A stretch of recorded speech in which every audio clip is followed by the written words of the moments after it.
Good evening. Can you hear me? I have a soft voice. Can you hear me? Okay, excellent. Welcome. My name is Nia Evans, and I'm with Boston Ujima Project.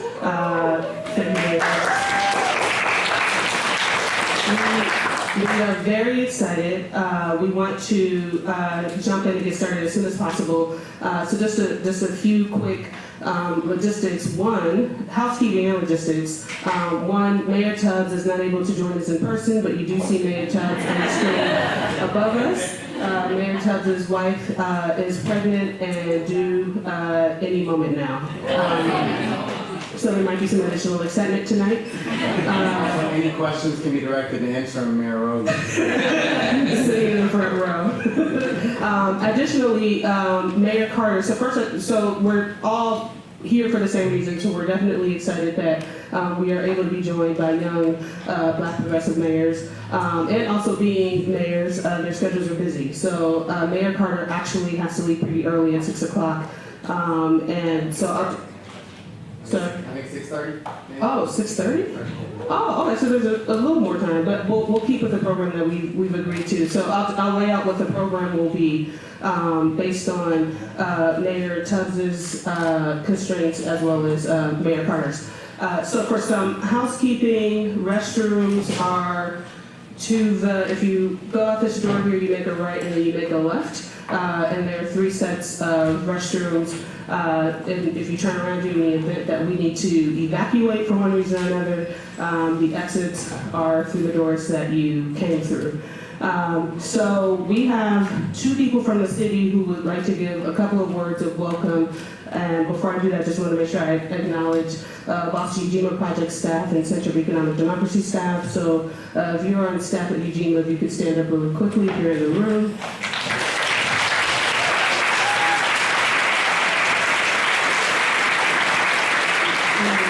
Just to name names really quickly, standing were Lucas Turner Owens, our fund manager, Sarah Jacks, our communications organizer, Pompey, our member organizing manager, and Charles Wallace Thomas IV, our fund associate. If you are with the Center for Economic Democracy and you're in the room, please stand.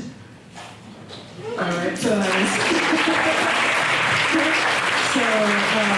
Melvin and Tanaka, who also works very closely with Boston Ujima Project. Center for Economic Democracy is Ujima's fiscal sponsor. And outside at the table was Maria Cristina Blanco, who does admin for CED, and you should have also seen Emma Fitzcarry, who does co-op work for CED.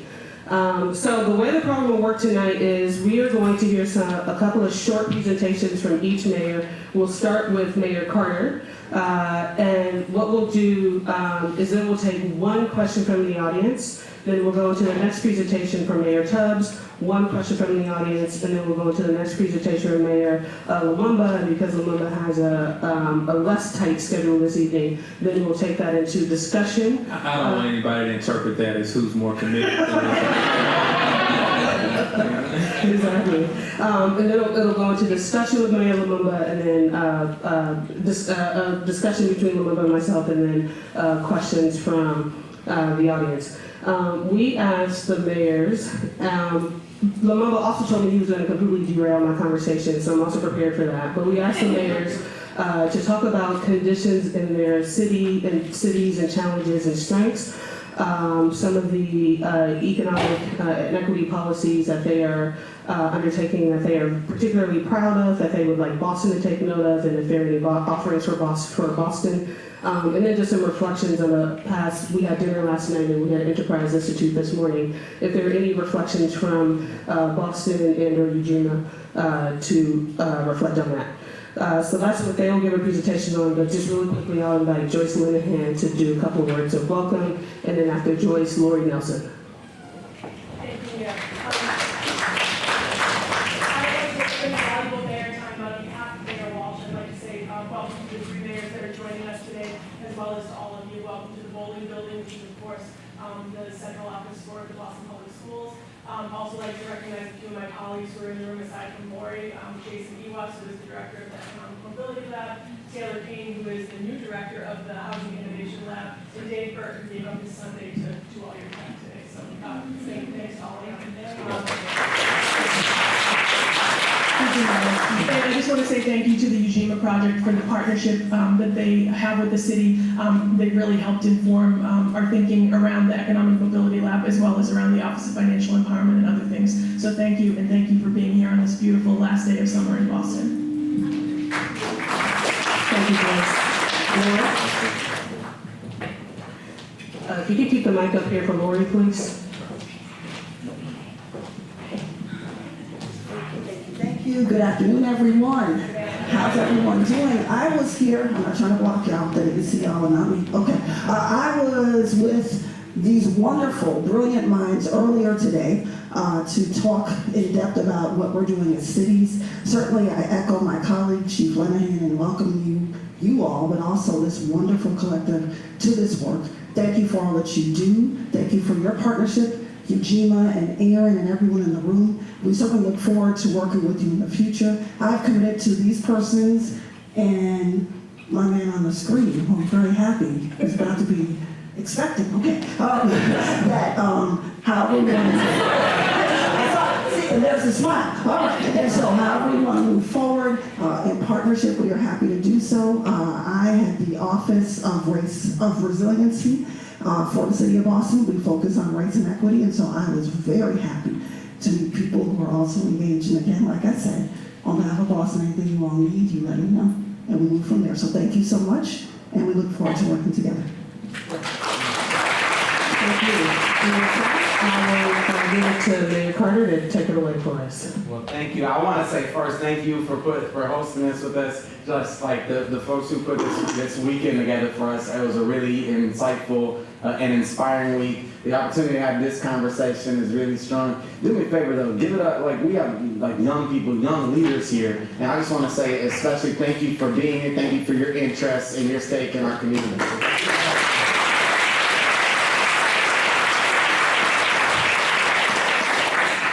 So my name is Melvin Carter, and I'm the mayor of St. Paul, Minnesota. And long story short, whatever your preconceived notions are about St. Paul, Minnesota, that's probably exactly who we were about 30 years ago. And St. Paul is thriving. St. Paul is a growing. St. Paul is an incredibly diverse, about half people of color. And St. Paul is an incredibly multilingual community where children in our public schools speak over 100 different languages at home.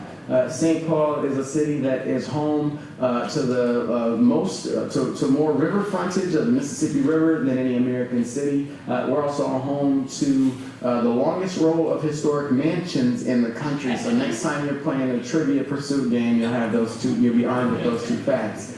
Now, St. Paul is the capital city of Minnesota.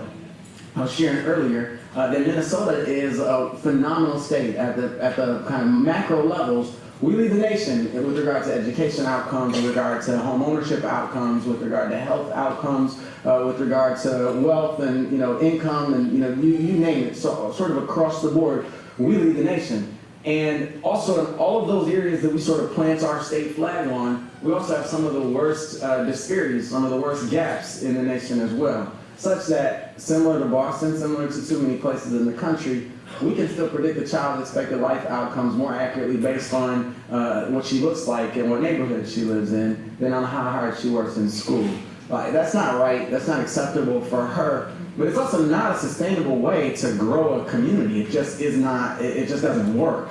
And so, our administration has come in saying, we need a new approach to some of the traditional things. When you become mayor, people say your first job is public safety.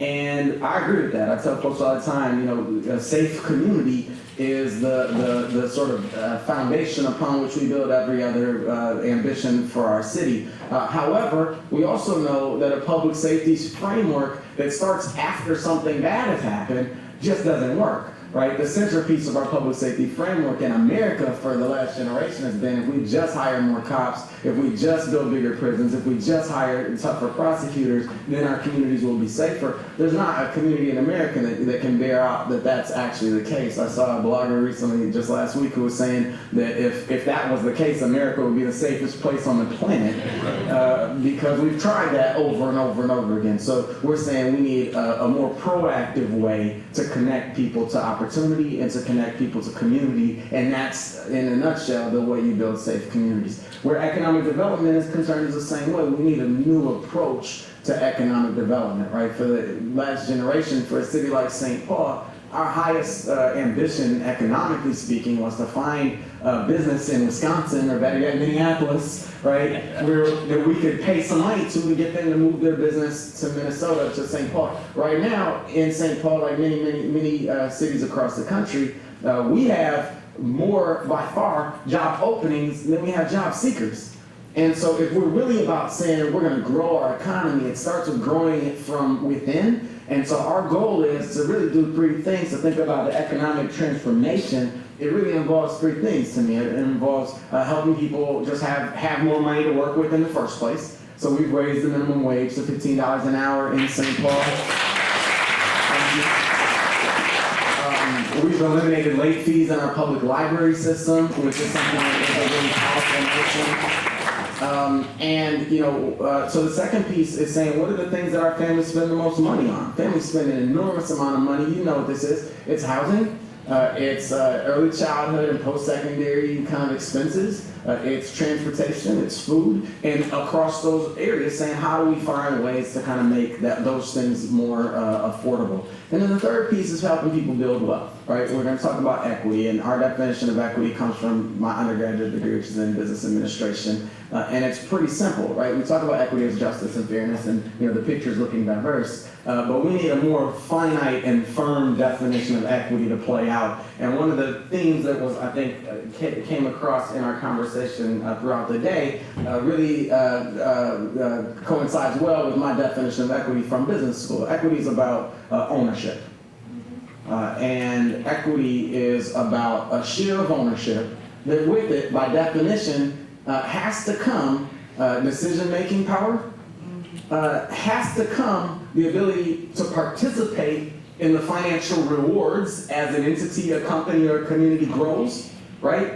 Because we have elders in the African American community who were old enough to remember, in the recession and the Great Depression and those types of things, who I hear say, like, a bunch of people got sad, but we were broke on Sunday, and we were broke on Monday, and we were broke on Tuesday.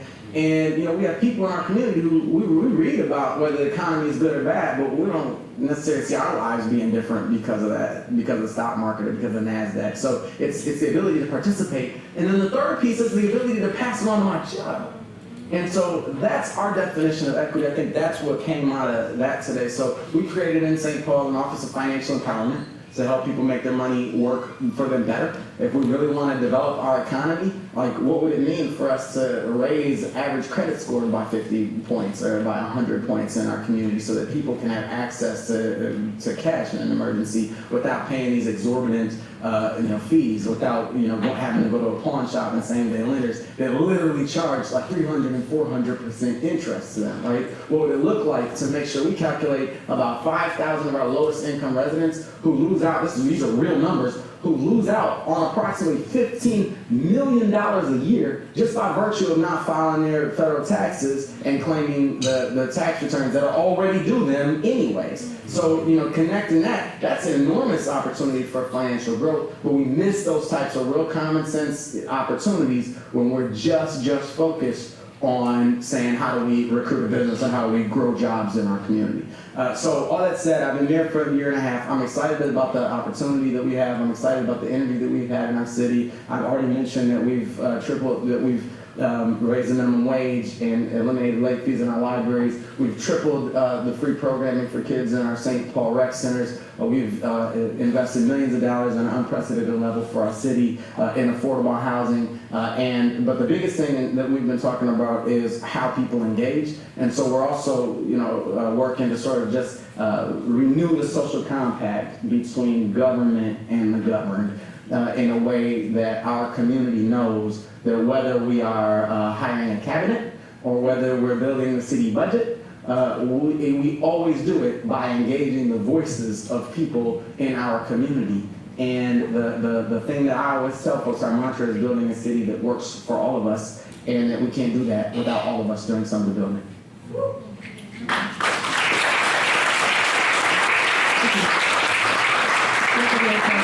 And before we go, is the mic back there so we can get the one question from the audience? There are two additional bits of housekeeping that I missed, and I'm actually really sorry for this.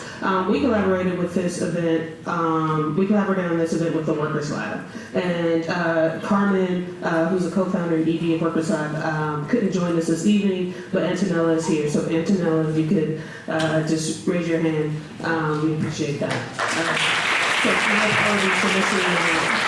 my apologies for missing that earlier. And then just really quickly, I would get bothered by this if I did not mention that Ujima has an orientation workshop coming up on Monday, September 30th at 6:30. I think there's a table out there with a bunch of our collateral and flyers, and so our team wants to make sure you know about that. And if there are any members that are in the audience today, we have one ballot that is still open that we'd like to close. So if you haven't voted yet, speaking of mayors, please vote so that we can close that ballot.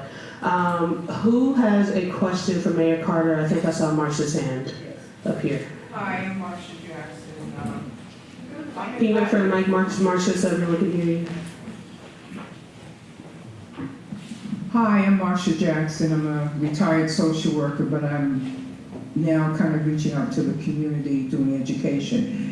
And I'm just wondering, like, do you all have a plan for the health disparities? In Boston, we have all these world-class institutions, but yet Black women, the rates of death, of infant mortality in our community is And maternal probably, mortality as well. yeah, it is like one of the worst in the country. So I'm just wondering if you have that problem and do you have a plan? Thank you for the question. That's absolutely correct. And it's an interesting space because health care isn't a space that we commonly look at as expecting cities to really be involved in. We see that as kind of counties and states and the federal government, but cities haven't traditionally been involved in it. We were having a conversation earlier about, some of the things that we've done. Last year, we didn't do a fireworks show for the 4th of July. It was going to cost us $100,000, and we decided not to spend $100,000 on a fireworks show. And instead, just a couple weeks later, we were able to find $100,000 to start a legal defense fund for immigrants and refugees in our community. When we did that, there were friends of mine who agree with me politically, who would say, like, I agree with what you're saying, but like, is that really the role of city government, right? And that question drives me crazy because what it's saying is, I agree that people in this community, thousands of people in this community are grappling with this, but is that what your job is as an elected representative of those thousands of people? And my answer is, of course it is. Anything that impacts our kids. So I get sick of people saying, well, that's more the county and that's more, because that's not our job. Our job is to say, what do people in our communities need and how do we connect to that need? My wife is a midwife, so I give a shout out to my wife. And so I hear an earful about exactly what you're just describing literally every single day. And we're actually in the process of trying to figure that out right now. For us, it's a combination of working with businesses on a strategy to try to help bring down their healthcare costs, with working with some of the healthcare providers to say, let's figure out ways that we can partner and we can work together to bring people into the more of the preventive care, so that we're not just constantly sort of chasing the 8 ball. I mean, one of the ways that we work in the United States is we'll spend billions of dollars on emergency management to avoid spending thousands of dollars on primary care. Right? And that's the same thing that's true. We'll spend billions of dollars on police to avoid, to having to open up our libraries on Sundays, right? And we're constantly kind of trying to pull ourselves out of cycles of crisis. So one of the questions, and these are unrefined thoughts that I'm giving you right now, to be clear, because we're developing them, but part of our questions are, can we partner with some of those providers, in particular our providers of color and providers from our international and immigrant and refugee communities, to instead of saying, how do we get all these people over here to the hospital, over here to the doctor's office? We already know we're here in public health, we're here in public housing, we're here in the rec centers, we're here in libraries, we're here in our parks. How do we bring the services that we know that our community really needs and embed them right in our communities where our people already are in a way that we know that we can have a higher amount of confidence in them? Right now, all of that is like theory and things that we need to test to figure out how we can do it, how we can get those insurance companies to pay for it, and how we can use those public entities that people are used to being at anyways as space where we can connect people to the resources that we all know that we need. Excellent, thank you. We'll kick it to Mayor Tubbs now. Yeah, I'm so sorry I couldn't be here in person, but when I heard that the mayor of Jackson, Mississippi, and the mayor of St. Paul, Minnesota will be speaking with you all, I gotta be wise to make sure I Skyped in because they've only been mayor for a year and a half or 2 years, not been mayor for 3. I don't want to in all seriousness, I'm sorry about their mayor. The mayor are two of my favorite people, two of the best mayors in the country. So my name is Michael Tubbs, and I'm the mayor of Stockton, California. Stockton is not Compton, it's Stockton. It's about 3 times as large as Compton and 3 times as large as South Bend, Indiana. So it's a city of 315,000 people. The city is located in the Central Valley, which is about a 1 hour away from Sacramento, which is the capital of California, and about an hour and 20 minutes east of Silicon Valley in the Bay Area. City, just like Mayor Cryer says, incredibly diverse. My city is 40% Latino, 30% white, 20% Asian, 10% African American roughly. Meaning that the whole world is in Stockton, so the conversation we're having about economic development and equity is one that really hits extremely close to home. In my community, 23% of people live in poverty, and I would argue another 30 or 35, 40% are one paycheck away. And at the same time, we also have the fastest rising rate market in the country for 2 quarters last year. So housing and housing affordability is also becoming an issue that's rooted sort of in this conversation we're having about equity and ownership and how do you build wealth for communities of color. In terms of a couple of the initiatives we're ready to address these problems, the one that gets the most attention is called the Stockton Economic Empowerment Demonstration, or SEED, which is our basic income demonstration. And the idea is not rooted in the fear of the future, or the fear of displacement, or the fear of robots and automation, but really rooted in the reality of today.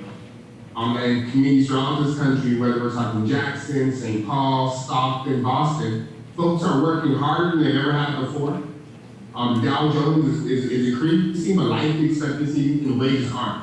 And people are literally working themselves to death. So we decided to pilot this basic income demonstration in Stockton based off the work and legacy of Dr. King, who talked about a guaranteed income or an income floor before he passed as a way for communities to begin to save and begin to build wealth once they're able to take care of the basic necessities we need to survive in a civilized society. Things like food, shelter, healthcare, etc.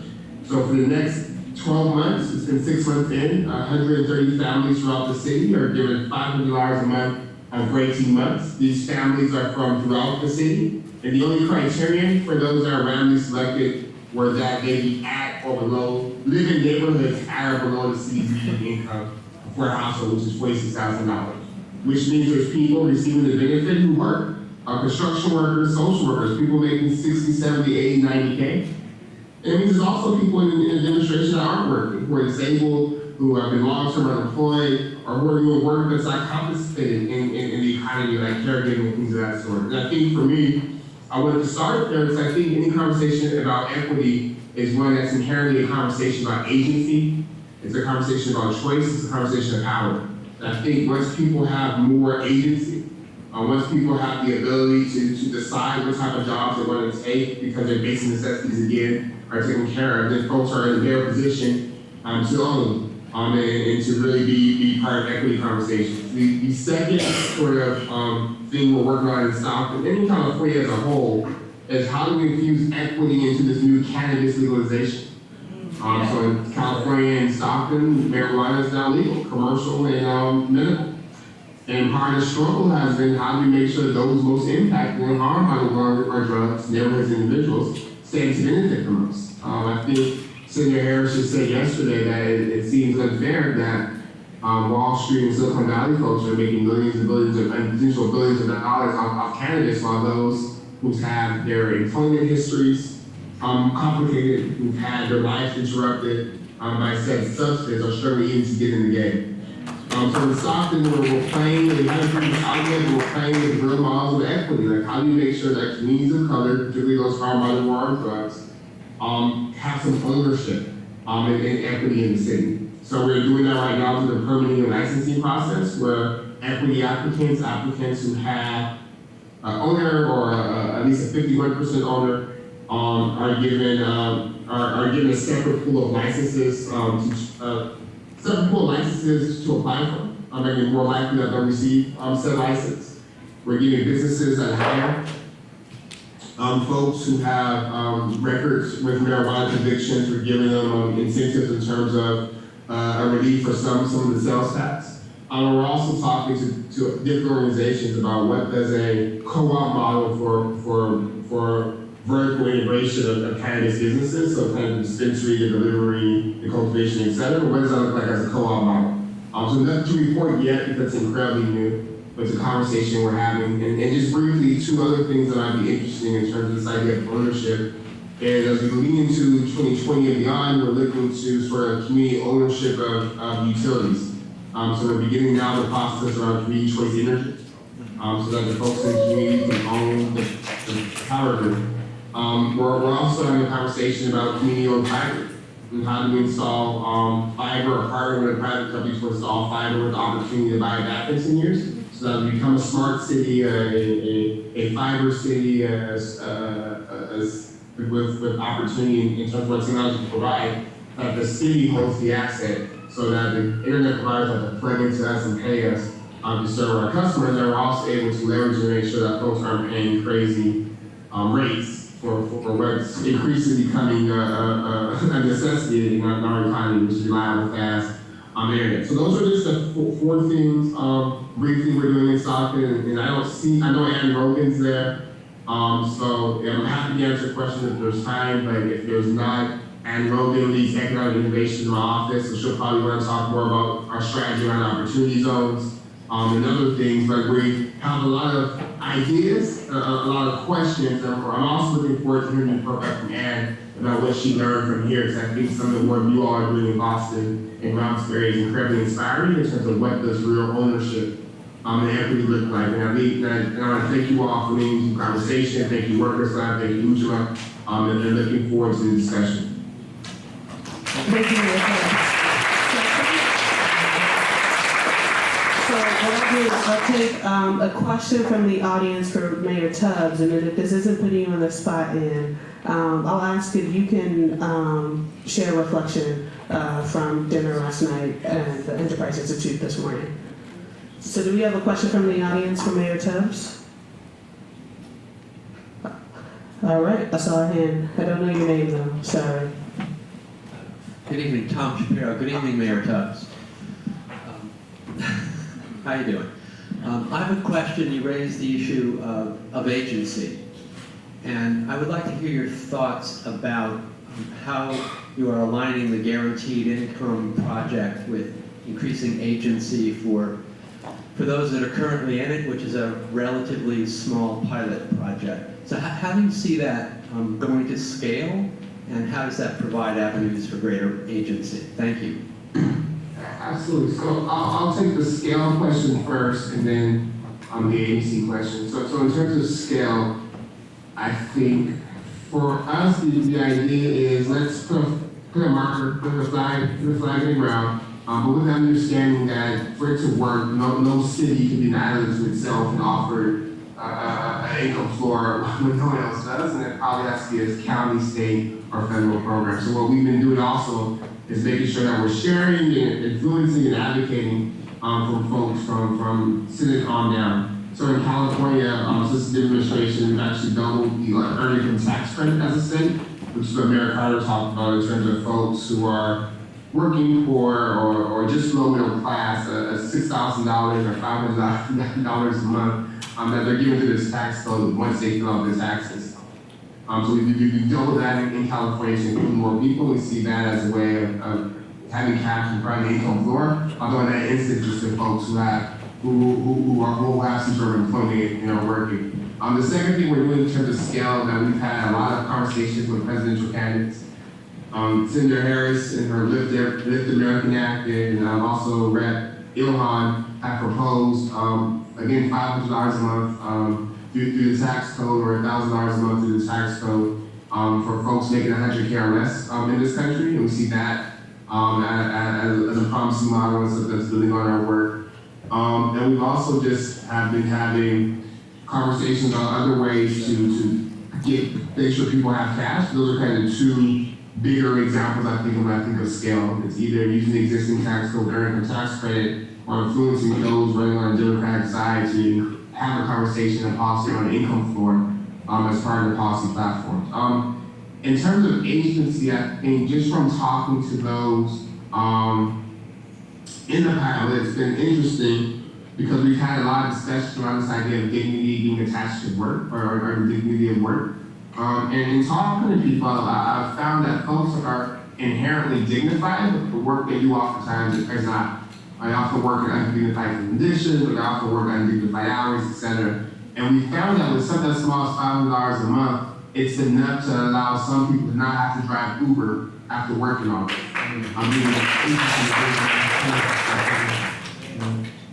Spend time with their kids, or it's giving people the opportunity and the agency to take less time, spend more time off of work to spend with their kids, or to go back to school, or to save for the business idea they want to start. And I would say it's probably been one of the most surprising things I've learned over the past year in the pilot, is that when we talk about money, when we talk about ownership, we're not just talking about cash, we're talking about time, and we're talking about choice and options, and those I think are inherently the things that illustrate dignity.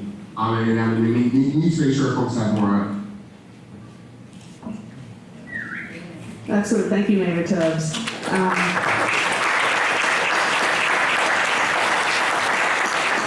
Ann, are you willing to provide some reflections? How do you want to do this? You want to come up here? You want to grab a mic? The podium's also ready to go.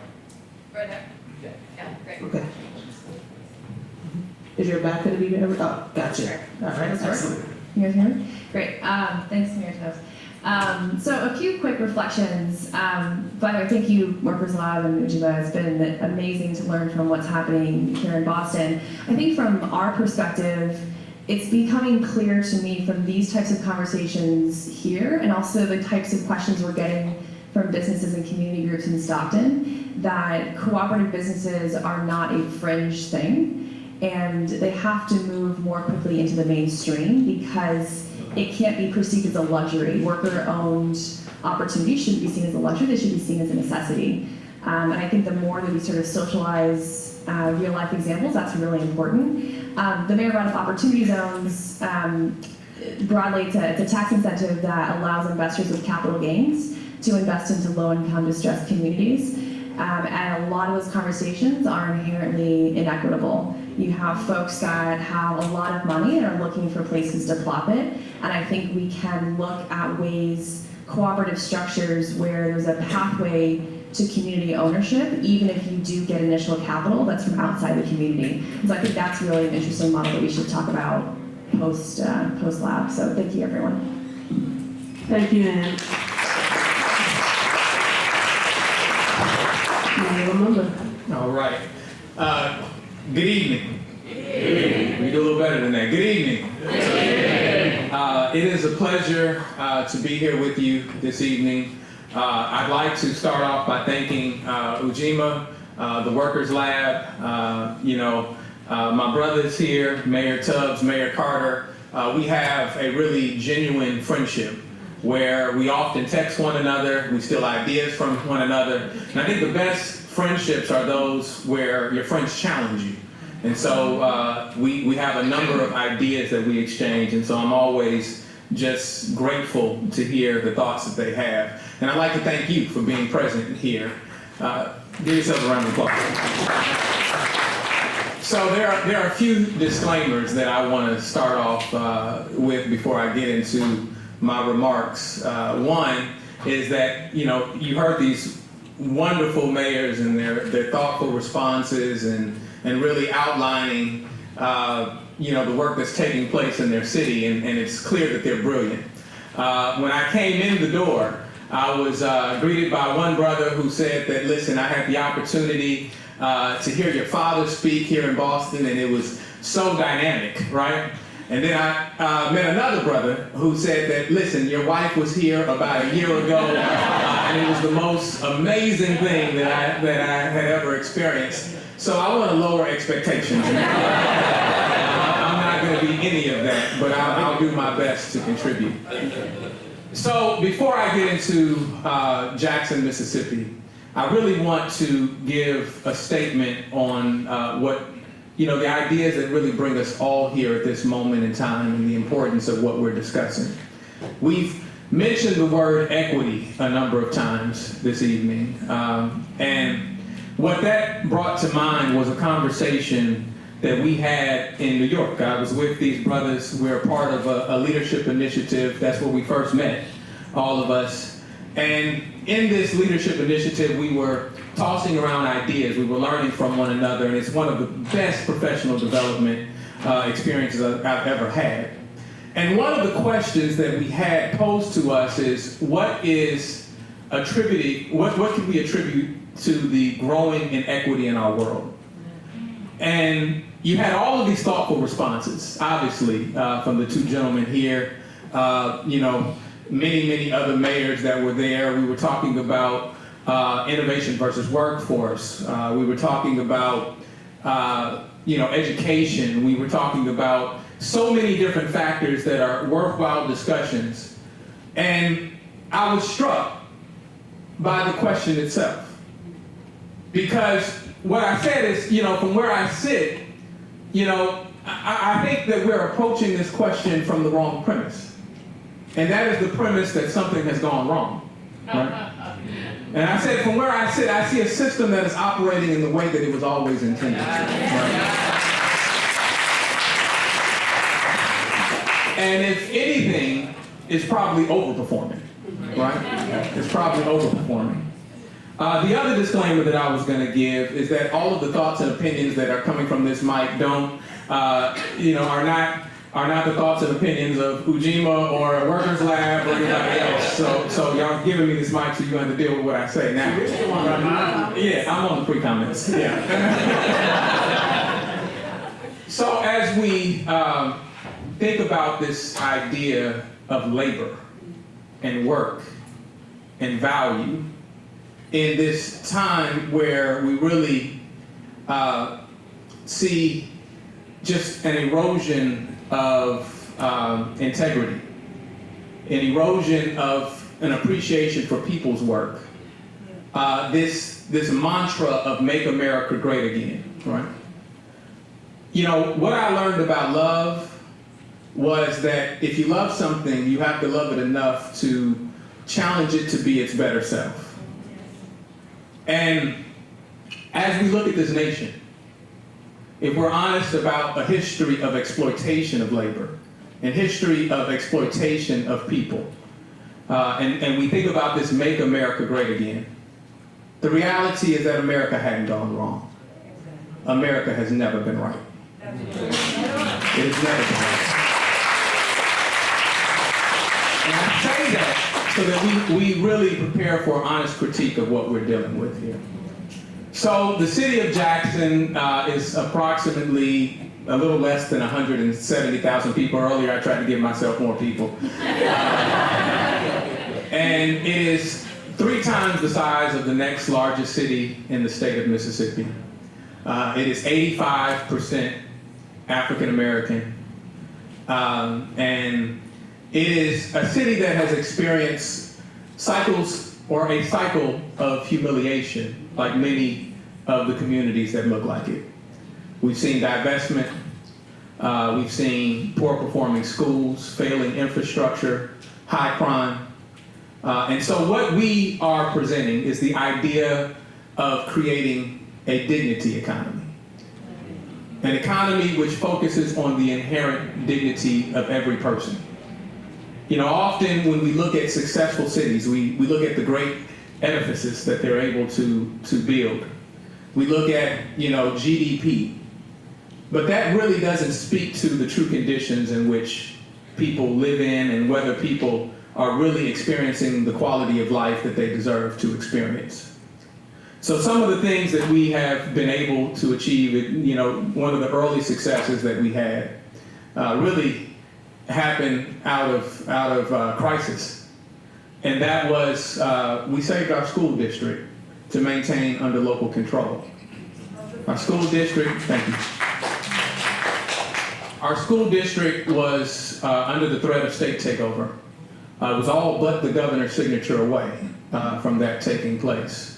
And if people were taking bets, they probably would have bet against us being able to do that. But what we exploited was the idea of operational unity. I spoke to the governor about, you know, our Tea Party governor, about what Trump might do, right? And said that it didn't seem to be a different approach to do the same old thing, realizing that state takeovers have not only been not been successful in the state of Mississippi, but they haven't been successful anywhere. Out of that, we were able to engage in a number of community discussions. We knocked on 60,000 doors. We met with community members and talked about the gap analysis of where we found ourselves versus where the goals and aspirations of our parents and children would have us to be. Now I'm proud to say that we are now not only seeing a district which is improving, but now we're exploring universal pre-K in the city of Jackson.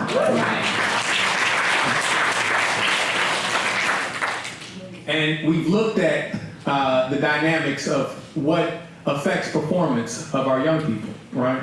And we also changed the narrative to make certain that the importance of education was important to more than just parents and children, understanding that it has economic impact in our city. Our data suggested to us that the outward migration of people in the city of Jackson are by those individuals who have children that are school age. And so that leads to divestment. And so we also looked at that those children who have fewer days in school, those children who don't have health care, are the children who often perform worse because they have to miss so many days and can't be there. So what we created was a mechanism that we could do telemedicine in our school system, right? Where these young people can now see a licensed physician and often receive the medical care or instruction that helps them. The other thing that we looked at was how do we match an underskilled workforce, returning citizens with jobs and opportunity. And so we have secured the funding to create access centers throughout the city where we match people with opportunities. And so this idea of creating a dignity economy, what we understand, if we truly are sincere about the idea of creating a new economy, then the reality is that we have to do it with the surplus of people who have been cast away by the old economy. Right? And ultimately, what we're trying to get to, I heard the mention of Martin Luther King, is we're trying to get to the same place that Martin was not long before he died. What Martin said when he had a conversation with Harry Belafonte, he said, you know, listen, Harry, I believe we're going to win this integration struggle. The struggle against Jim Crow. The struggle against America's apartheid. But I'm beginning to wonder, I'm beginning to fear that we may be integrating into a burning house. He said, I see a system that abuses labor and abuses working people. And if people can't be fed, if people can't take care of their family, then it's senseless to walk Mississippi roads together. It's senseless to come together on social issues if we can't come together and talk about how we share goods, resources, and power. And so he said, I fear that my dream has become a nightmare. And ultimately, what we understand is that we have two critical choices.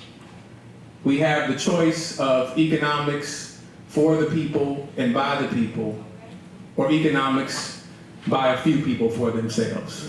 Right? And so that's what we're exploring in Jackson, Mississippi, and I thank you for listening to me and having me here at this moment. Thank you.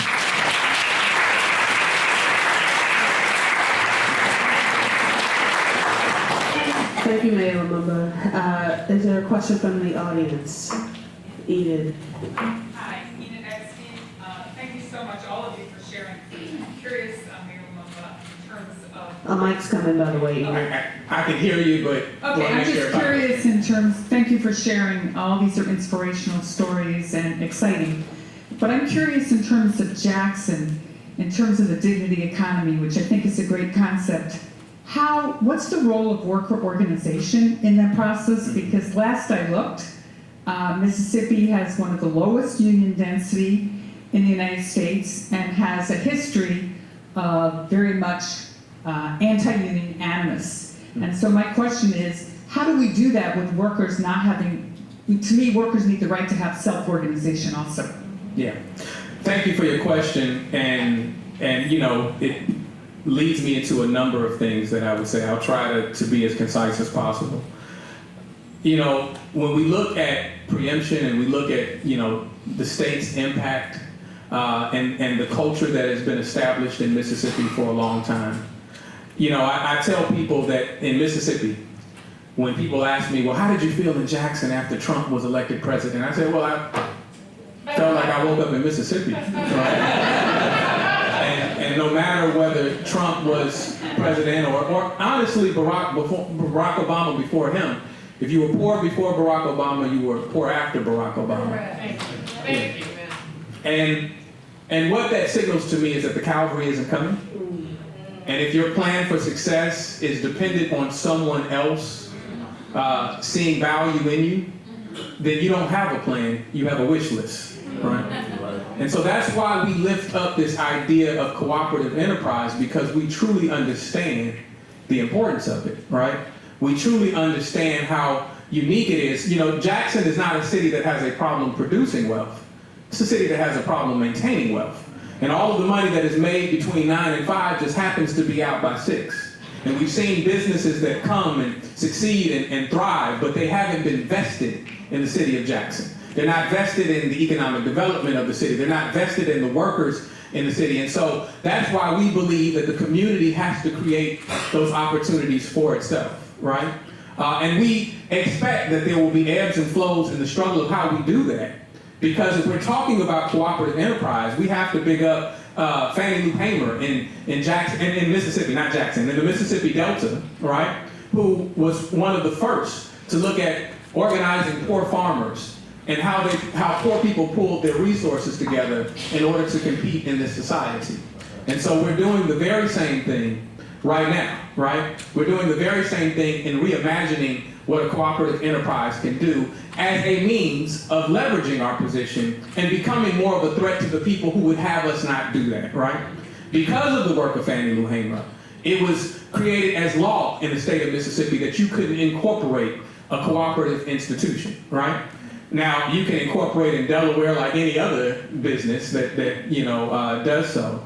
But we understand that this has to be our means in which we push back. And when I talk about it being a means of leveraging our position, you know, we're not suggesting that cooperative enterprise needs to be 90% of our local economy. But when I see banks that redline our city, when I see divestment which takes place, and I see a city of 170,000 people, but yet it does not have a movie theater within its corporate limits, right? And I see the bedroom communities building all of those institutions and taking advantage of our population, then what do I understand? If we demonstrate an ability to fill those gaps for ourselves and create a cooperative movie theater, then what do we understand about the process of when people go to the movies? Maybe before their movie they like to have a meal, right? So that creates opportunity for restaurants. If they have a little time in between their movie, maybe they want to do some shopping. And so then it becomes, once we're able to fill that gap, it then becomes dangerous not to invest in the city of Jackson. Because they now see that Jackson doesn't come out here quite as frequently as they used to. And so we're not going to wait on, the Holy Spirit to hit them and decide to have a bit of compassion for our city. we're going to demonstrate compassion for ourselves. Thank you. Let me say one thing that you just said, and I apologize if that's okay, is that as you're talking about the power, and that's one of the incredible parts of the conversation we've had this weekend about the cooperative business model. I was sharing earlier, I was visiting, after we raised the minimum wage, I was visiting a family-owned business, and I asked the owners what our increased minimum wage meant for their business. And we're hearing, frankly, a lot from community businesses saying that, it's meaning this, and it's meaning we're having to cut back in this area, and it's creating, tension.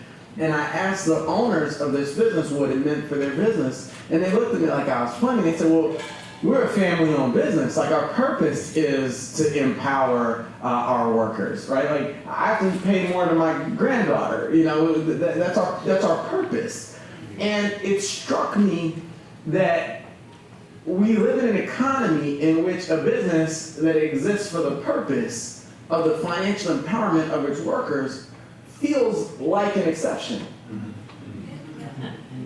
That seems crazy, doesn't it? Yeah. Like that, that's like we go, oh wow, that's interesting. That's really powerful. The fact that feels like an outlier in and of itself is the statement that you're trying to make. Yeah. And that's what we need is ways. And I don't remember what you just said, but these guys are eloquent, aren't they? I don't remember what the exact word was. Whatever I said was forgettable. It was about harnessing the surplus of those who've been left behind. And this cooperative business model creates a really unique opportunity to do that. So I think that's one of the reasons we're all really excited about it. Yeah, and to the point that you're making, it's this idea of putting profits over people has long been established. Even if we stretch beyond this cooperative enterprise, I was raised in Jackson, Mississippi, but born in Detroit, Michigan. All of my, shout out to Detroit, the Lions won today. But all of my family actually lives in Detroit, and so I've seen things take place in Detroit, many of which we can relate to in Jackson, Mississippi.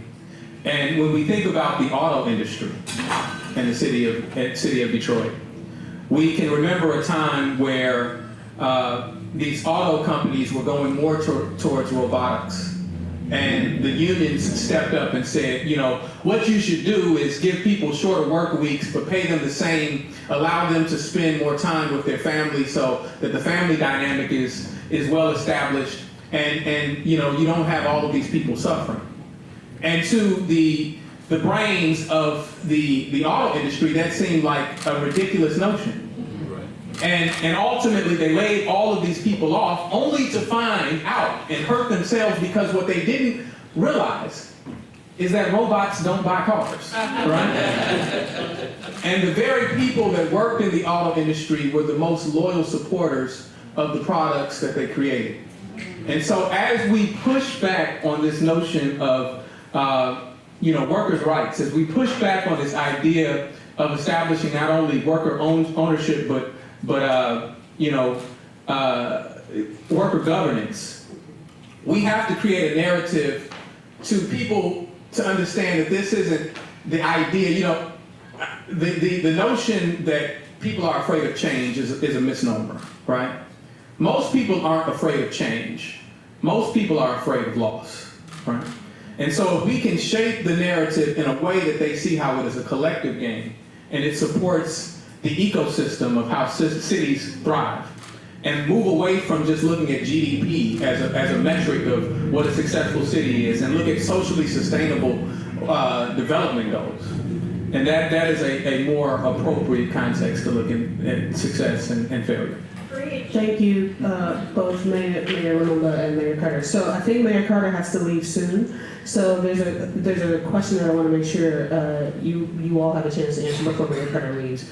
So this has two parts. I'm a former educator, so I do a lot of quizzes with questions with a lot of parts. So I think it would. There's room. So I think it would be remiss if I did not talk about the fact that we are talking with young Black mayors today. So you've mentioned Obama a little bit, and when President Obama was first elected, the joke was the black guy got the job when it became the worst job in the world. And it's not necessarily the case for mayors, so there have been more black mayors in the past. And We often get the job when it's the. so you're reading my mind just with regards to the question. So you've talked about the conditions of your cities a little bit. I would like you to reflect a little bit on the conditions surrounding your particular election, because you're all pretty new.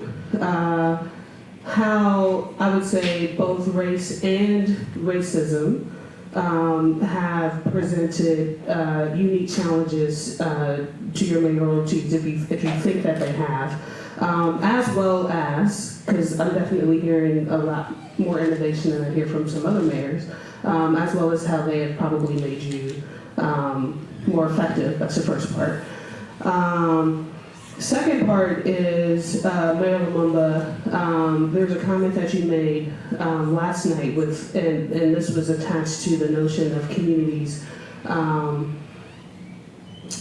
governing themselves essentially, or having a plan rather than a wish list. And so I would also like you all to speak to, and I think the phrase that you used was providing access to governance. And the name of this conversation is Governing with Communities. And so if you could also talk about, all three of you, and Ann, feel free to jump up here as well, how you provide access to governance in your cities. Well, maybe I'll start by saying, as an African American man in America, I'm yet to meet the day that my race didn't impact.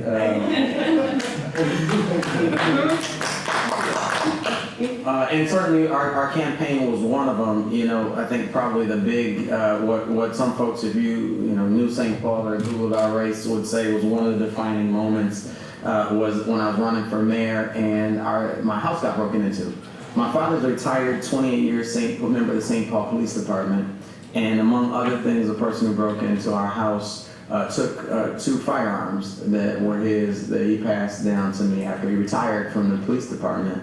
Our police union, who's not a big fan of my perspective on public safety and my perspective on the importance of just transparency and all of our kind of public safety things, and this kind of expanded approach to public safety that I was talking about earlier, that police union actually ended up sending out a mailer across the city with, kind of this dimly lit and the silhouette of somebody with a gun or something like that. And it said, over 100 shots have been fired in St. Paul since Melvin Carter's guns went missing, right? And there were a number of people in our city who had that same response. And it ended up in some national news stories and things like that. And so so some would say that was an emergence of race very overtly in our campaign. My grandmother told me when I was a kid that, and I think we've probably all heard this at some point in time, you have to work twice as hard to get half as much, half as far. And one of the things that's interesting is that especially in our communities, that when I was running, I often felt like, I would come up with, I present my policy proposals and other candidates would present their policy proposals, and, this person would present his policy proposal, and people go, oh, okay, that sounds really good. And I present my policy proposal and there'd be 100 different questions. And I appreciate the questions. Do you have any questions for him as well? But so here's the thing. I want to tell you a quick story and I get out of here. My first controversial vote I took when I was on the city council was a vote on tasers. Our then police chief wanted $300,000 to buy a taser for every single St. Paul officer. And there's 200 people in the room, and I didn't like it, and I had concerns about the kind of practices and the procedures and the policies we have in place around taser use. And we had a very long public hearing, and I was kind of stonewalling this public hearing. There's 200 people in the room, not for this hearing, but for the next hearings, that were waiting for me to just shut up and be quiet so we can get on to the next thing.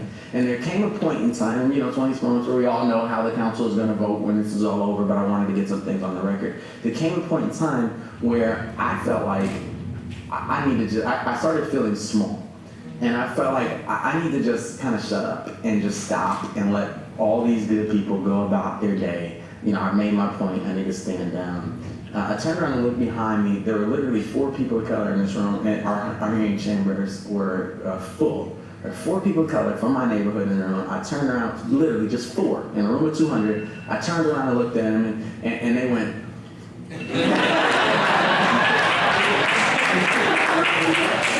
And it was like that Popeye moment, you know what I'm talking about?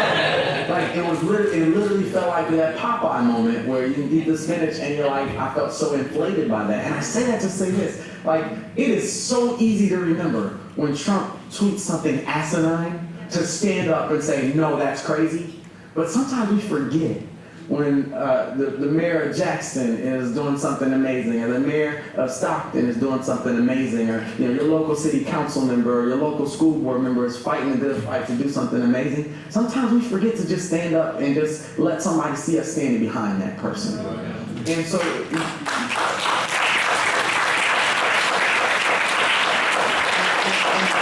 I want to say to you, one, don't take for granted the power of that, but then 2, your city, your community, your state cannot have a government that serves you well without your participation. And so one of the beliefs that I have is every decision that's ever been made has been made to benefit the decision maker. That's not a profound statement. Every decision that's ever been made has been made because the decision maker thinks it'll benefit them. And so when we do our public participation, a reporter recently asked me, why do you do it this way? This process is usually just for City Hall insiders. I said, it still is. We just have a lot more city insiders now, right? And so, just a brief, I'm going to nerd out on you for a quick second. The Declaration of Independence of the United States of America. Man. And I'm not a strict constitutionalist. But the Declaration says governments are instituted among men, I'd add, and women, deriving their just powers from the consent of the governed. The consent of the governed. The document that launched our democratic experiment says that the government's only legitimate source of power is the consent of the governed. Now, we've had a big conversation in America about what constitutes consent. Sort of, he didn't say no doesn't count.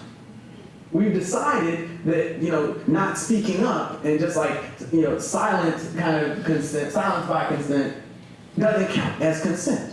We've decided as a country that consent is only achieved when somebody knows what's going on, when somebody's conscious, when somebody understands the options, and they willingly say, yes, let's do this. And so if we apply that definition of consent to not what I'm saying, I'm talking about what the Declaration of Independence says, then our government, our federal government, our state governments, our city governments are only as good as our ability to gain that proactive consent from our constituents. And so that's why I'm convinced that equity cannot be produced through exclusive decision-making processes. That's why I'm convinced that your government cannot serve you, that your president cannot serve you. Well, I could put a sentence of period right there.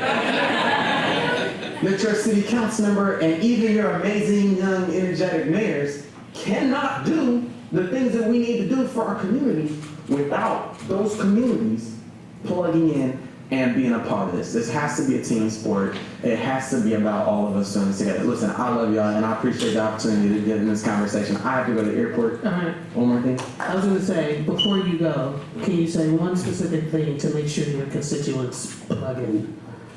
I don't understand the question. A specific process or what's one specific concrete action that your office takes to make sure that your constituents plug in? Our budget process is the most important thing that we do every year. My mother growing up told me, wherever you go to church or whatever book you swear on, if I want to know what you value, then I'll check your checkbook, right? Your checkbook, how you spend your money, is the clearest determination of what you value. So a lot of times we talk about all the stuff that we're passionate about, but then we don't show up for budget hearings. We don't show up when it comes time to talk about the city budget. What I tell people every single day is if our city budget doesn't reflect our values, then we can't say they're our values. Right? They are not our values. So I would encourage every single person, whatever you're passionate about, if it's youth leadership, it's about library hours, if it's rec center hours, if it's about policing, or whatever it is about, if your city touches it. And the great thing about cities is, you tell me something you've involuntarily growled at in the last week, something that's just suddenly impacted your life so immediately and so intimately, you just don't before you thought about it, right? I'll show you a pothole, I'll show you graffiti, I'll show you, a tree that's down. I can give you 90% odds it's something you would go to City Hall to deal with, right? And so that's why I love municipal local government, because it impacts us so much. So literally everything you're passionate about in your community, it has some kind of tie to your city budget. And there's somebody fighting to elevate the dollars for that thing in the city budget, and there's somebody fighting to elevate other stuff at the expense of that thing in the city budget. And so I'd encourage everybody to pay attention to that process, because people see that as like a nerd out, I'm not about the numbers, I'm about the social stuff, right? No such thing. There's no way to separate that social definition of equity from the financial business definition of equity.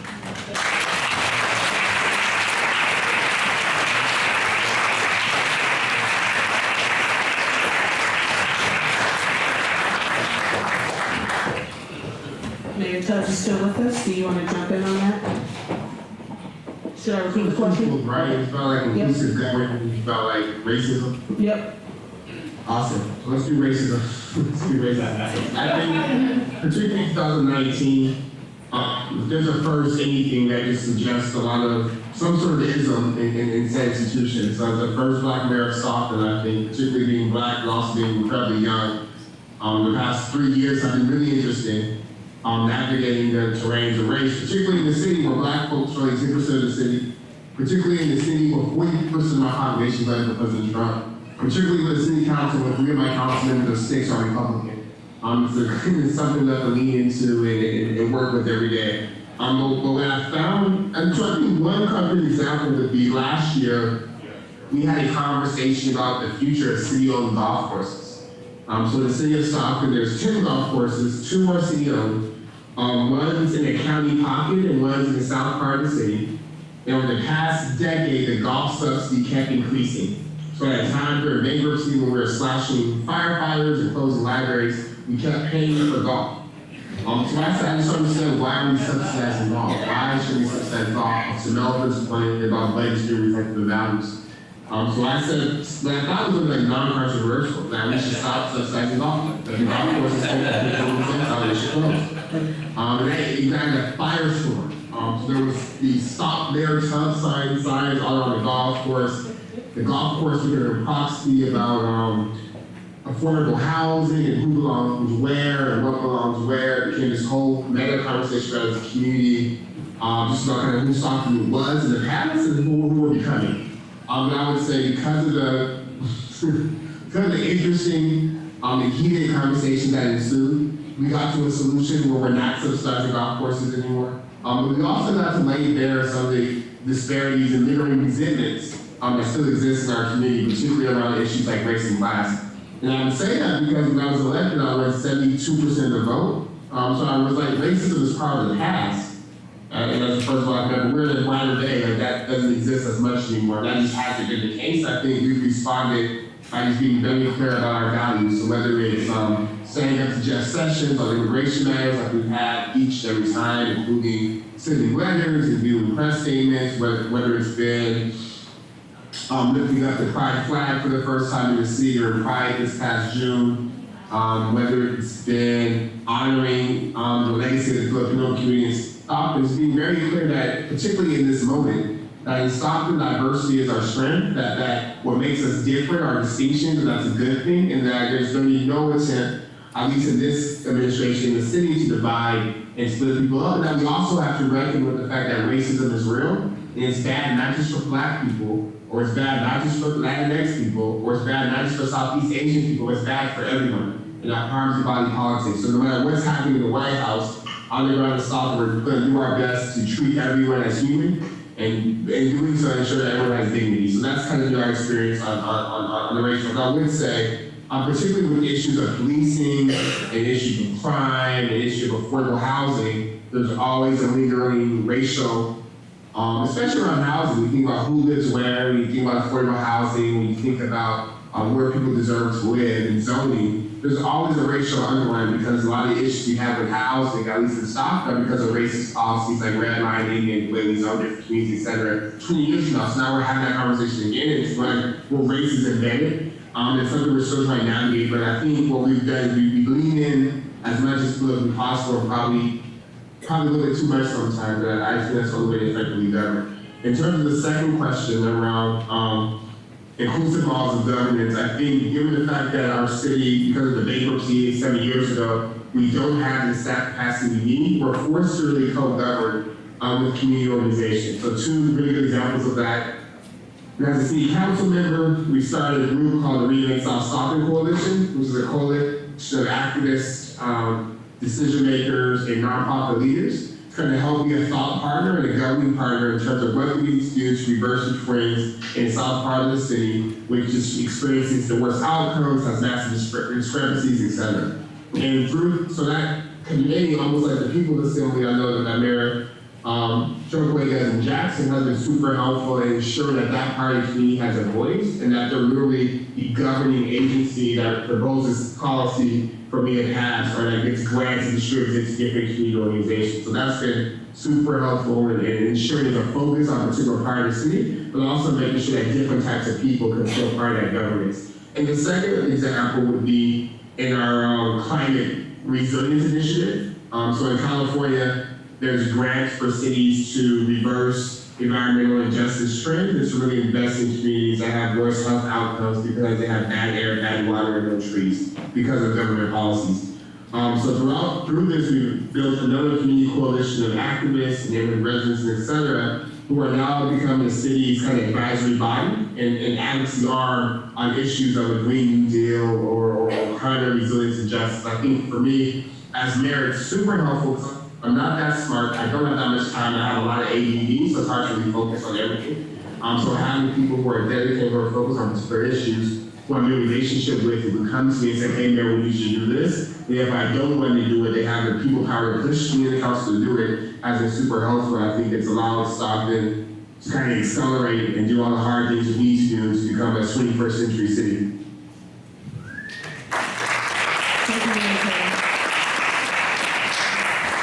Racism? Yeah, we don't have racism in Mississippi. So I'll address that, but want to kind of, I told you I'll kind of derail you sometimes. So I had several experiences. You know, one of my early experiences when we first moved to Jackson, Mississippi, was the experience of waiting on my father to come home from a late day at work. My sister, my older sister, who was watching me at that time, received a call based on the work that my father had been doing. And the caller said that you know, I'm going to kill you and your little brother, right? So it was quite apparent that they had some eyes on the house and knew who was there, right? And I remember hiding in a closet with a knife until Daddy got home. So yeah, racism is real. And I received, you know, when the ICE raids took place in Mississippi, it felt like I didn't have the luxury of not speaking to it. And so I've received hate mail not only to the office, but to the house and people who have called one caller back and let him know that he should be aware that I believe in Malcolm X and his doctrine.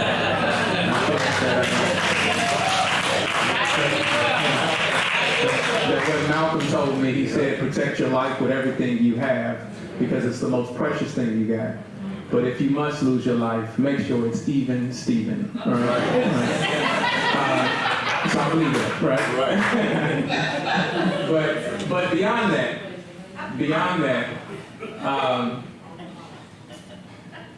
you know, we really have to return to the same thing, you know, when I talked about King, right?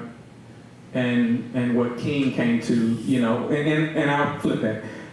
So you asked about Barack Obama in your question.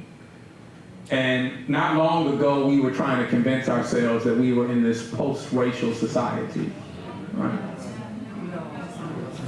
Yeah, some people. Some people. You ain't claiming it now, but some of y'all, some people were saying that. And, you know, what I learned is that ultimately, and this is more of a structural critique, so I don't want anybody to be offended by this, but listen to the structural critique of this.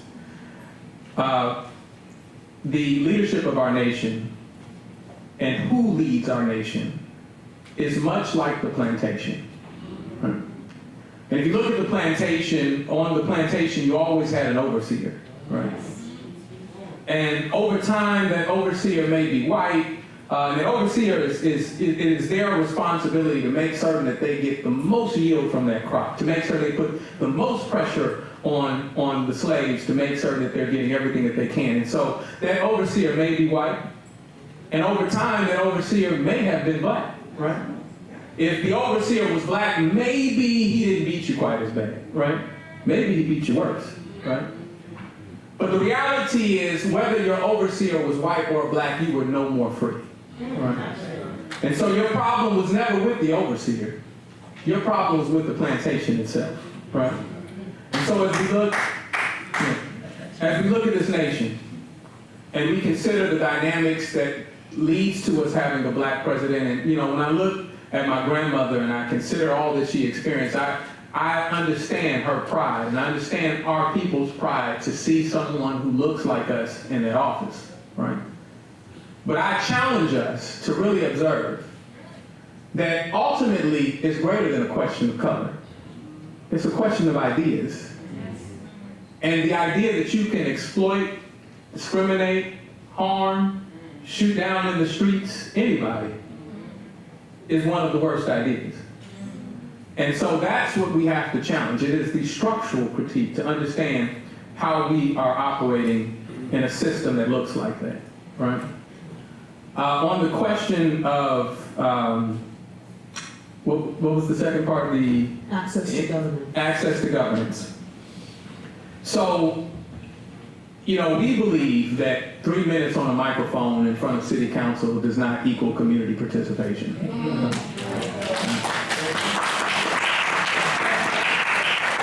And so our administration is very supportive of the People's Assembly that was organized by my father. It was organized by a lot of community activists and comrades of ours. But we make certain that it maintains its distance from city government because it must. We understand that it is not only an opportunity for an information exchange by which the administration can present itself and answer questions and inform the public of what's taking place, but it's also the opportunity where the public informs us, right? It is the opportunity for the public to hold us accountable, for the people to hold us accountable and say, you know, Mayor Lumumba, we didn't send you for that, right? We wanted you to focus more on this. And that pressure mechanism must maintain. So we're excited about the People's Assembly, and we're excited that we have moved into a participatory budgeting process. Right? Yeah. So we, for the last year leading up to our budget, we have been engaged in community conversations, engaged in these People's Assembly. We created a game, literally a board game that mimicked the Monopoly game. And we had real city dollars that represented how much money came from grants and had certain restrictions on it, how much money, you know, has been typically placed in certain pockets. And so he gave the community the opportunity not only to share what their thoughts and concerns were, but also to be informed on a higher level or a more in-depth level of what some of the challenges are in the city. And so we wanted to move away from this idea of finding value in what we're funding to the idea of funding what we collectively value. And we no longer want to scratch where people aren't itching. From that conversation, we are able to challenge, as I was challenged by city councilmen who, you know, just were digging their heels into this whole notion, you gotta fund more police, more police, more police, more police, makes us safe. Never mind the fact that we have more police in our country than any other country in the world. We have more people incarcerated than any other country in the world, yet we have more crime than any other country in the world, right? Never mind the fact that we are overly invested in this idea of the criminal justice system, where if we're really serious about this, if we're serious about the idea of criminal justice reform, we have to recognize how we are economically tied to that. We teach our children that crime doesn't pay, right? The reality is that crime pays very well, right? It pays the lawyers. It pays the judges. It pays the police. And for those of you who are in this room to remember a time when we didn't have as much law enforcement as we have now, you see a situation where we have more law enforcement than we ever had. We have city police, and county police, and state police, and federal police, and secret police, and the secret police who watch the secret police, right? We have probation officers, police in schools, we have parole officers, we have those individuals who contract with the prison industry. And all of that requires the over-incarceration of our society, right? All of that requires that. And so we have to loosen up our dependence on that if we're really sincere about criminal justice reform, right?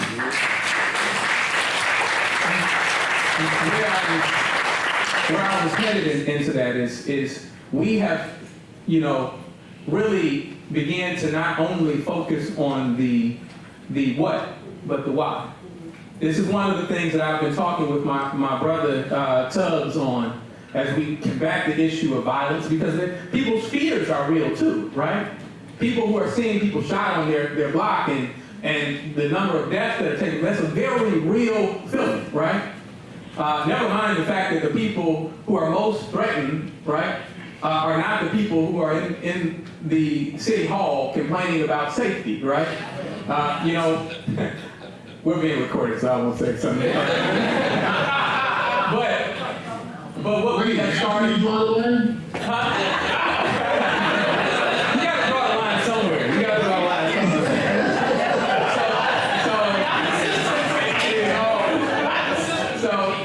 So we have incorporated in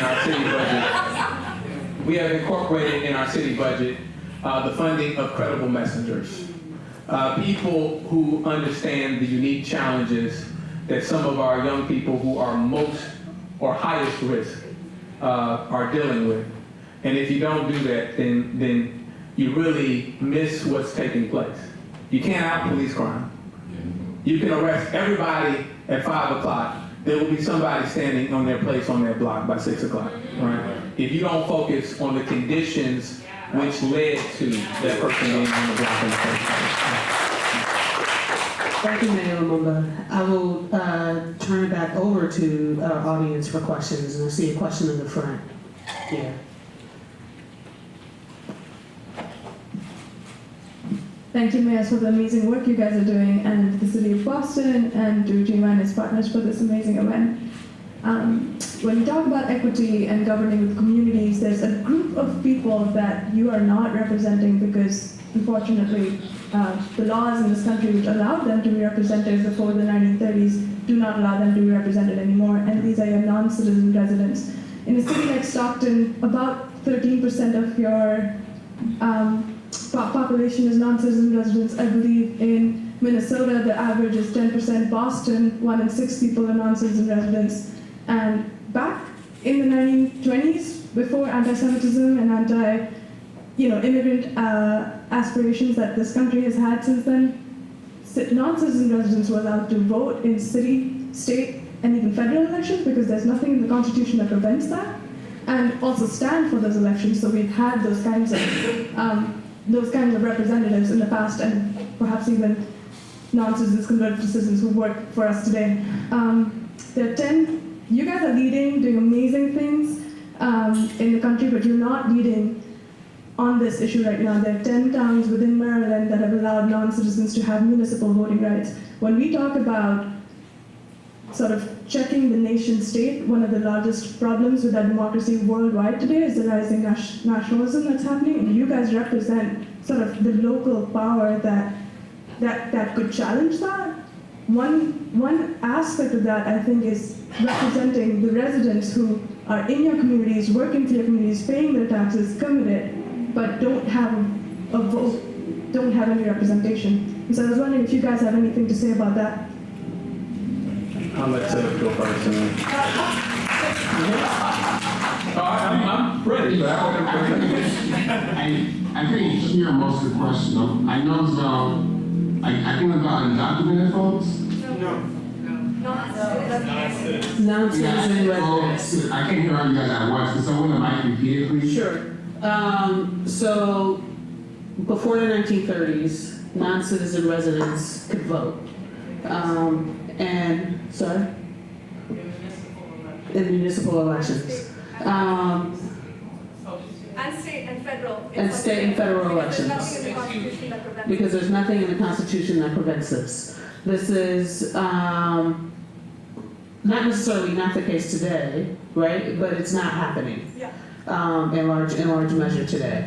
However, there are 10 municipalities in Maryland where this is happening. There are above 10% populations of non-citizen residents in your respective cities. And while you are leading in other areas, you are not leading in this one. And do you have any reflections or thoughts about this issue? No, absolutely. No, thank you for the question. I appreciate it. I'm not sure I agree with the characterization that I'm not leading on issues facing Black Stocktonians, and you could ask, I think the people ask to be the people actually representing Stockton who are undocumented, sort of level of leadership that they're receiving. And in terms of the question about voting and undocumented folks, I think, in all honesty, that would be, I know the school board was having a discussion about that in terms of for the school board elections as a start. I would love to see other models where that is happening work. I think it's a conversation that should be had, but I can't say definitively whether I'm for or against, because I haven't spent enough time or any time actually studying that particular issue, so thank you for raising it. Thank you, Mayor Tubbs. And then just really quickly, if you don't mind, and because I think this would be useful for all of us, differentiating between undocumented and non-citizen resident, please. So undocumented. There's a mic at the platform. Thank you. Undocumented immigrants are very different from documented immigrants, and also those that are residents like myself or others that pay taxes, that are part of your communities, but don't have the access to vote that they do in places like London, Sweden, South Korea, in all continents around the world right now.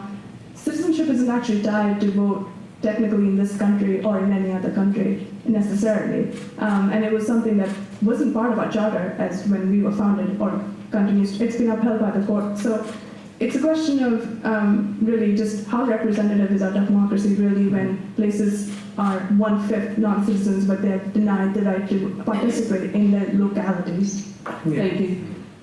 So I appreciate your question, and I would say that in responding, the first thing that I would have to point to is the scope of my authority, right?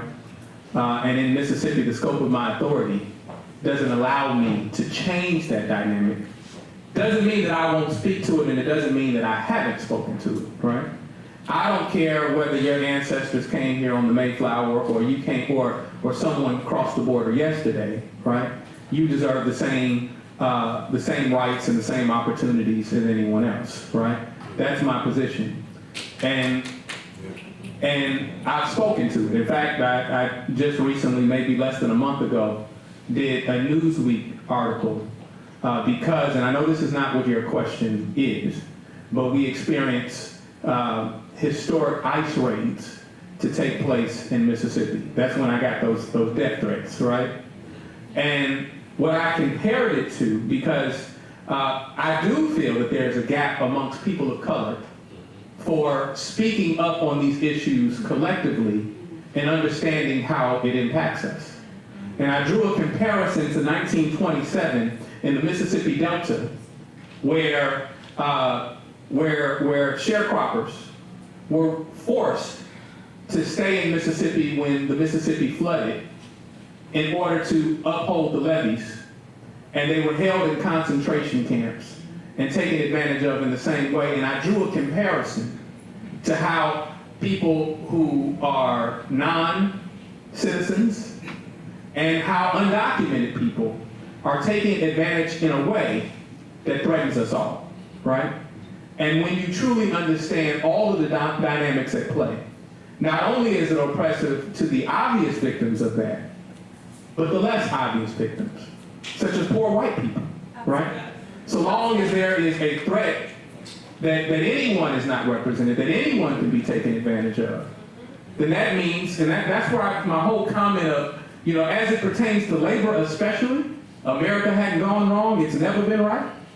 If we talk about slavery and really understand the dynamics, obviously slavery was oppressive to slaves, right? But think about poor white people, that the best job you could get is that of an overseer until that wasn't the case anymore. And so there's certain levels of exploitation. So I certainly appreciate your statement and agree with you.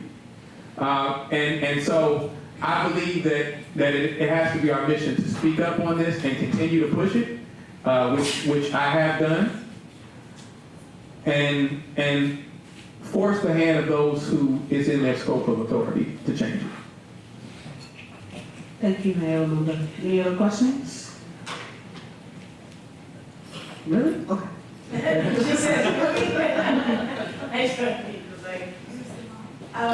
Come to the platform.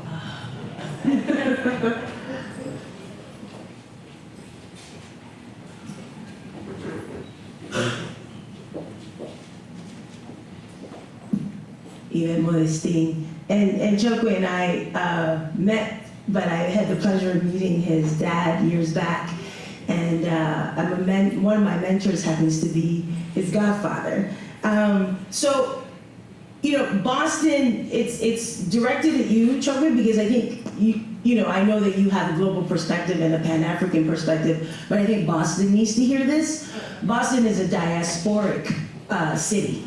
It is predominantly people of African descent from the diaspora, specifically two largest Latino communities, Dominican, Puerto Ricans, and then Cape Verdeans are a very, very large community. So when you just talked about the resident and undocumented population, the larger conversation in Boston too is how ICE is seen. What is the conversation around Black immigrants? Because there's a different conversation around the immigrant conversation and then how that applies to Black immigrants. How this administration is targeting specific Black and brown countries around its immigration policies. There's immigrants coming in from everywhere, but somewhere or the other, folks from my region, Central America, Panama, Mexico, those are the ones that we're seeing and talking about, without even mentioning that there's a whole lot of folks coming in undocumented from other places. So how do we continue to address not just a national conversation, because I also think it's a Boston conversation, about the internal racism that exists around how immigration is seen through Black lenses in this state, in this city, and in the country as a whole, and what it means when we don't have a common Black agenda for those who self-identify or do not self-identify, but when they walk out that door, I sees them as Black. Yeah. So let's have a conversation. Thank you. So first and foremost, I hadn't seen the huge ICE raid in Detroit from the people coming over from Windsor, Canada, right? I hadn't seen that take place. I think the first part of that is understanding what the mission of 45 is, right? 45's mission is to prevent the browning of the nation, right? And those who support him will support him through anything that he does because they understand that, right? And we need to understand that.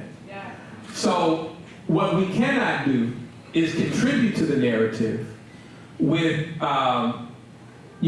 statements that are counterintuitive and don't really push against that dynamic, such as, feeding into the notion that somebody has come over here to take your job, right? If it was your job, they couldn't take it in the first place, right? The problem is that you don't control the job, right? The problem is the very question that brings us here in the first place. And so that's where we need to have those honest conversations. You know, I don't really spend too much time thinking about Trump, right? He's doing his mission.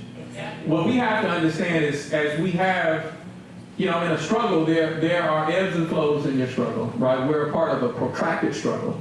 And we act as if when we have victories, that our enemy goes home and says, oh, darn, they got me, you know.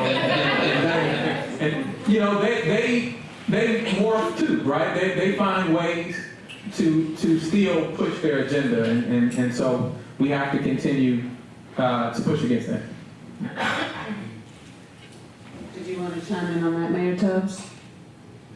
Okay. And I think we have time for one more question, if there's one more question, if there's a burning. And a mic is coming. Thank you. It's half comment. My husband is in public life, so first I just wanted to say thank you so much for serving. I know the brutal side of it and how draining and horrifying as someone who's gotten some of that hate mail at my home and the KKK car outside. I feel you.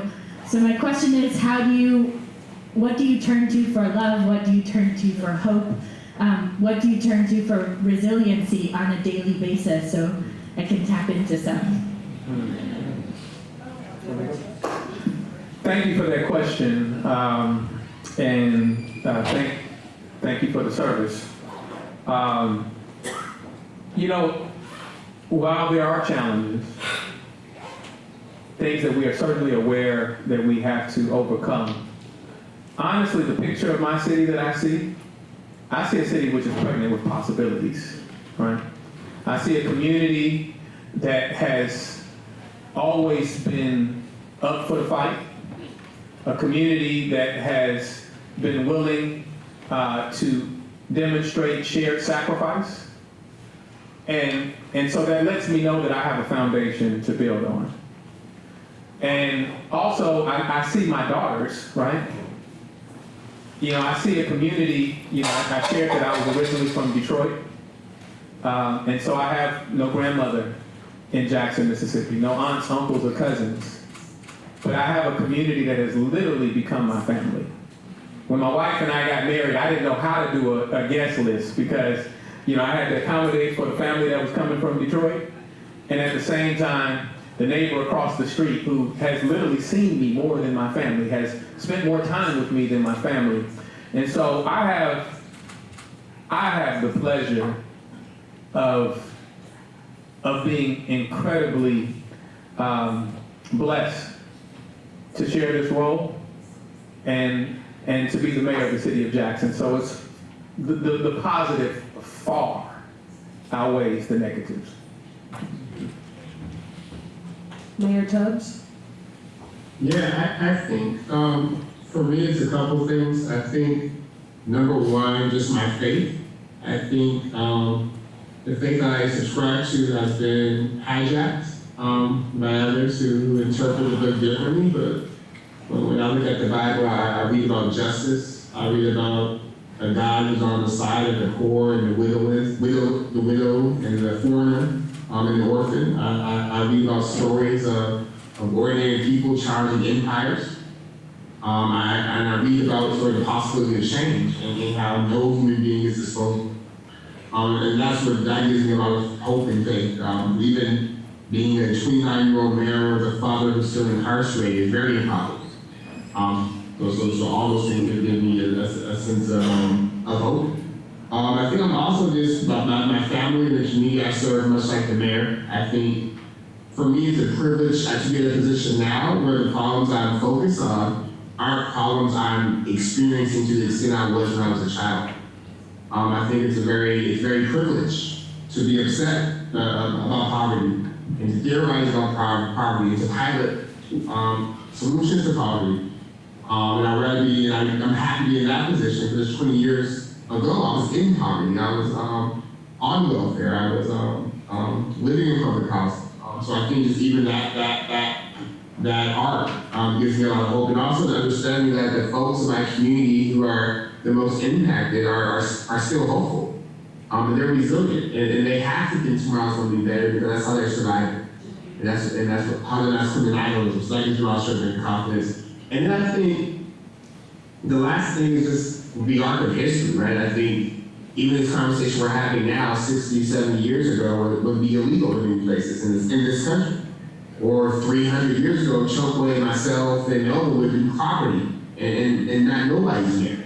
Or the fact just 100, 120 years ago, Ann Rogan would not be able to vote, much less work in the mayor's office, and how, despite the amount of work we have to do, at the very least, we've been here before, if not worse.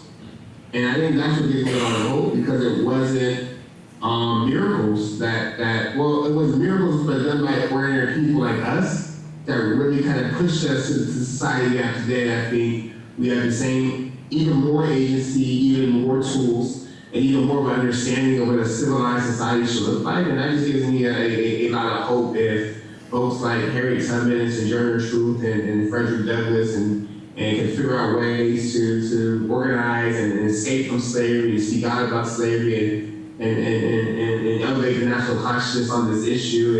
If folks like Fannie Hamer and Septima Clark and Mary Elderman and others get us focused on this idea of civil rights being foundational to democracy, then I know I'm again in a very great privilege to struggle, to be angsty, to be upset and be angry about these issues, but I also have guides and guideposts from history that show me that it is possible. It's not easy. It takes sacrifice. It's not linear. And as the mayor said, it's always has to be fought. And you never arrive, but I just feel really blessed with the opportunity to be part of that change and to be one of the people that 50 years from now folks are sitting around and as they're looking at sort of how to make their society better. And they can say, well, there was a mayor here and a mayor here, some citizens in Boston who did this cool thing, so they did, and we can do it too. So all those things make me very, very, very, very hopeful. I'm very excited and feel very blessed to just have a chance to be a part of kind of writing the history of tomorrow.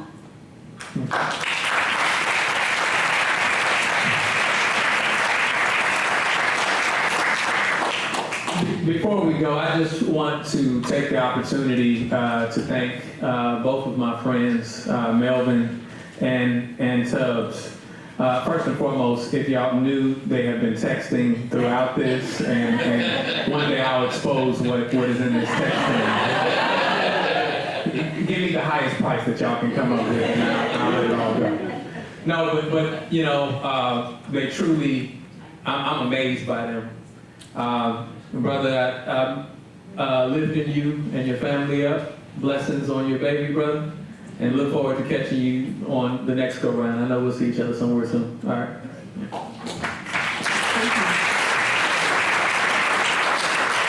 That's all we need.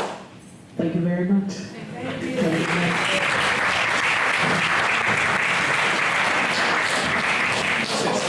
Appreciate it.